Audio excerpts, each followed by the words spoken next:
Hi everybody, I'm Tony E at Show IP Interface Brief, and today is, well, I guess technically it's day 51, but I'm not counting it as day 51 because I didn't actually do labbing tonight. Instead, I graded my lab from yesterday. Yesterday I did the CCIE Routing and Switching V5 Foundation Lab number 2 from the INE workbook. This was my second time doing this lab. I did this lab once before 20 or 30 days ago, and I've done a lot of labs since then, so I thought enough time had passed, and I wanted to do a lab that was challenging. Anyhow, I went over how I picked up the lab, or how I chose this lab to do again in my previous video. Anyhow, it took a long time to grade the lab tonight. I don't know if you guys realize, but the lab tasks themselves are like 8 pages long, right? They're all bullets. They're all configuration tasks you have to have. And then the answer key was 108 pages. So it takes a long time to grade these, especially you're doing it yourself. I'm doing it myself anyhow. So it takes a long time. That's why it's nearly 1 in the morning and I'm getting wrapped up. So what I really wanted to do was kind of go over side by side the results from my very first attempt and then what I just graded. And so I'm going to go through this kind of quickly. I'm not going to pull up any labs. I just kind of want to spill the beans on it. I did make some improvements. Actually, I think I made many improvements. I did give myself a couple of zeros this time because some of them were simple things that I just plain forgot. Not that I forgot how to configure, but I forgot to do a simple task and I missed. So anyhow, the troubleshooting, the faults, there were 2 faults. I found both of them this time, and I found them, I don't know, I think rather quickly, I think. The next section was LAN switching, which was trunking. My very first attempt, I got one of the sections correct and one of the bullets correct, one of them wrong. This time I got everything right. Ether channel, I got everything right, just like before. VTP, I got everything right just like before. The spanning tree, multiple spanning tree. Actually, I think I got this. I gave myself half credit for this, and that's because I still have a question about, it says shut down all currently unused ports on switches 1 through 4. So once you configure spanning tree, it puts some interfaces, any redundant interfaces, into a blocking state. And I was interpreting that as being unused, right? If they are in a blocking state, they are not being used. So I went ahead and shut down all the ports that were in a blocking state. I'm essentially just giving you one switching path. I guess that's not what they asked for, but I did everything else correctly. And so I went ahead and gave myself these configuration labs don't have point values, so there are no real points to add up. I just sort of mentally keep track as best I can. The next section, which was spanning tree advanced, I missed 2 of the items out of 4, and previously I think I just skipped the entire section previously. The next section was layer 3 ether channel. I got that, no problem, easy peasy. The next section is PPPoE, and PPPoE authentication is 1, 2, 3, 4, 5, 6, 7 bullet points altogether. I was not able to complete that the first time around. This time around, I definitely did all check marks across the board. It was after this lab that I really started to study PPPoE and just get familiar with the different configurations that are possible with it. And the fruits of my labor have paid off. So I got through that section with relative ease. The next section was RIP v2. I gave myself a 0 last time. I also earned myself a 0 this time, and not because I skipped it or got it all wrong, but just because I missed one little tiny micro bullet point, which was ensure that no RIP v2 updates are sent on interfaces facing other routing domains. I did this on everything except one router.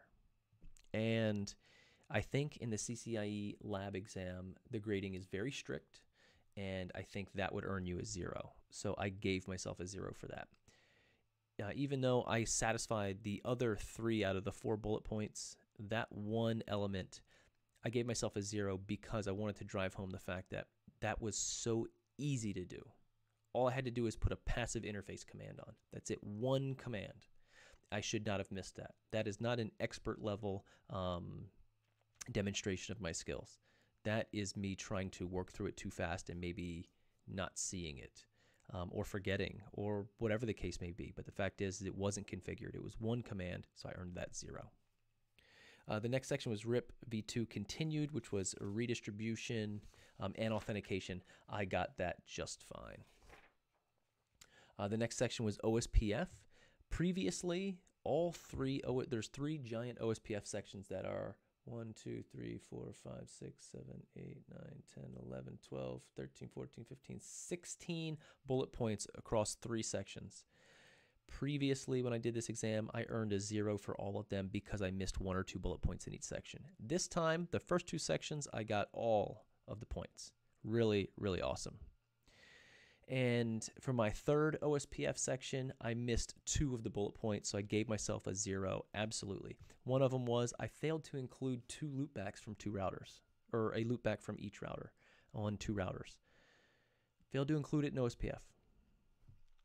Just flat out didn't include it, and so that earned me a 0. Definitely earned me a 0. The next section was EIGRP. Previously, I solved all 4 bullet points. It was fine. And this time I gave myself half credit because I missed 1 bullet point. And again, this was something very, very simple. The task was redistribute the loopback 0 and VLAN 121 networks of switch 1 into EIGRP. And I made a mistake of redistributing it into EIGRP and natively advertising it. And I learned a lesson tonight, which is if you redistribute something and natively advertise it, it shows up as the native advertisement to your peers. It's just, I don't know why I would consider the redistribution as having a higher priority or anything like that, but it's interesting. So if you redistribute a connected interface and you advertise it natively, your peer will see it as internal, not an external. So I did learn something. I gave myself half credit. The next section was IGP Redistribution. And if anyone saw my stream on Sunday, I had a really, really hard time with a lot of these sections of the lab. In fact, overall, my performance on Sunday was very poor. It took me a long time to do things that should have been very basic. I was getting stuck. I was getting emotional. I was getting angry. I was losing my patience, and it wasn't fun. But I worked through it, and I worked through all the way to the end of the lab. And you know what was so sort of ironic about this labbing experience that I'm on is Sunday night, after everything was all said and done, and the kids were in bed, and I was ready just to relax. All I wanted to do was sit back here and do another lab. Now, I was frankly exhausted, and there was no way I was actually going to muster up the energy to start another lab. But I wanted to. God, I wanted to so bad. I think I'm addicted to this. Anyhow, the IGP redistribution, I gave myself a fat 0 because I skipped like 5 bullet points. I just absolutely skipped them because I couldn't keep up. I went back tonight and read through the answer key to kind of see what I missed. And I'm glad I did because I started to understand one of the theories that I wanted to set out to learn throughout doing these labs, and I just haven't had, it just didn't sink in. It just didn't sink in until tonight, and it's over here on the whiteboard. It's about redistributing protocols when you're already redistributing specific connected interfaces. So there's a great little block quote in the answer key, I guess from some reference material from INE workbook, and it was good. Next up was BGP, basic BGP configuration, basically just establishing your peers on autonomous systems. That's 100% correct. The next section is BGP, which is eBGP. That's 100% correct. The next section was BGP, which was advertising some loopbacks and a couple other things. That was 100% correct. Next section was DMVPN, 100% correct. I got all of those also 100% correct previously, so no improvement there. But that means I'm performing at a consistent level for those topics. So that feels good. That means I don't have to spend a lot of the time and energy in working BGP and DMVPN. The next was IPsec over DMVPN. This burned me up live on stream, and I wasted a lot of time. Thank you, Alex Murray. He hopped on stream and was helping me work through the problem and getting me through it. And I think we both arrived at the same conclusion at the same time when I showed my configuration template. I had forgotten the authentication pre-share in my ISACAMP policy, and that wasted a lot of time. I was so embarrassed and ashamed at myself for forgetting something so simple. But with that, I was able to complete that section, so I gave myself full credit. The next is OSPF over DMVPN, full credit again. I also got full credit on those two sections on my first time around. Now the next one was MPLS. There's LDP, PE to CE routing, and VPN v4. So the LDP, I gave myself half credit. It's out of 4 bullet points, and I missed one little tiny thing. I missed one command on 2 routers. There's not a lot of commands for the first LDP section, but I missed it. And when I look over at my previously attempted exam, I missed that bullet point then too. And it's a shame because I know how to configure it, and I just missed it. It's just one of those things where, hey, I forgot to do it. I don't know, maybe that's unacceptable.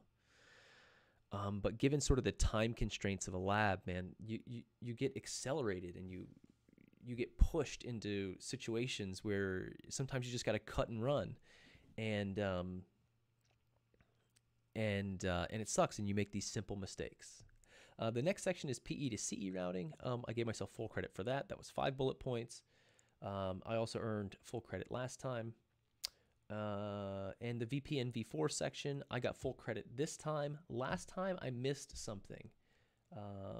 Actually, last time I missed 2 bullets. So I gave myself 0 credit the very first time. I earned full credit this time. So that was an improvement. And in fact, what I remember from taking this lab the first time over a month ago, almost 2 months ago. What month is this? Almost 2 months ago. I got to execute this time. So it was something that I actually learned from doing the lab before and was able to execute this time. So it feels good to be able to have to have gained that knowledge the first time around. The next section was IPv6 EIGRP. I gave myself full credit for that. I did get the protocol turned on. It was pretty basic stuff there. The IPv6 has not been very complicated. The next section was IPv6 OSPF v3. I earned myself 0 points this time. I earned myself 0 points last time for the same stuff. The same stuff that I couldn't complete this time, I didn't complete last time. So I really need to work on that. And specifically, I need to work on it. So maybe if there's anybody out there who can help me with the OSPF v3 LSA types.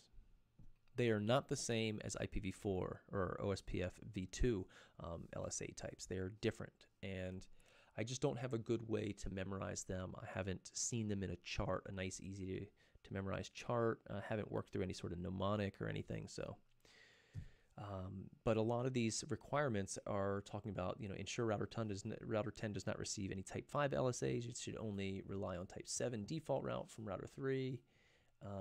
They're not the same. And I remember working some other labs where I think they were talking about Type 7 and Type 8 or Type 9. Anyhow, IPv6 redistribution is the very last topic. I gave myself 0 credit. It's 2 bullet points. I missed one of them because during the redistribution, I forgot to use the include connected in the redistribution commands. So that is a lesson learned for me, and something that I hope I see again, so then I can pull that out of my little toolbox. That's all these are, is running through these exercises is just like, it's just like working in a wood shop, It's like someone gave you a big toolbox with a ton of tools in it, and you don't know what all of them do or how to use them yet. But when you find out and when you see someone use a tool and you go, oh, that's what that tool is used for, now you've learned something. And that's sort of my analogy for a lot of these configs and ways to perform in these labs is, sort of after you go over the answer key, you're like, oh, that's how that's done. Oh, okay, so next time I see something like that, you can apply that knowledge learned, and that becomes your tool in your toolbox. So I hope that the things that I've learned this time around will become tools in my toolbox for the future. Guys, that wraps it up. Starting this week, I think I'm going to hop in the INE workbook. I had mentioned a few weeks ago that I kind of wanted to start just from the workbook and just work my way all the way through it. I know that's a big undertaking, especially with only 50 days left and probably 500 labs to execute. That is a big asking of myself. But I think there are some real lessons learned there that are worth reviewing. On the weekends, I'm still planning on doing some large labs. I have some Cisco 360 or expert level labs coming up. I think I have a bunch of them, both in configuration and troubleshooting. And then we have the INE full-scale lab and practice labs. I'm actually going to save those closer to the end. And then I also have some Cisco 360 material that's live on their website, which is a paid service. So I can only execute those labs once because I've paid for them. Once you do the lab, you can't do it again. They do have some working labs that you can work over and over and over and over, but there are a couple of specific labs that you can only do once, and I'm saving those for the very end of my journey. So I want to thank you all for hanging out and for spending some time with me last Sunday, or this past yesterday. And we'll look forward to this week digging into the INE workbook. I think I'm just going to start in the beginning, which is going to bring us right into basic IP and switching, layer 2 switching, which I don't think I did before. I didn't do the switching part before, so I have an opportunity to do it now with EVE-NG. Thank you all. See you next time.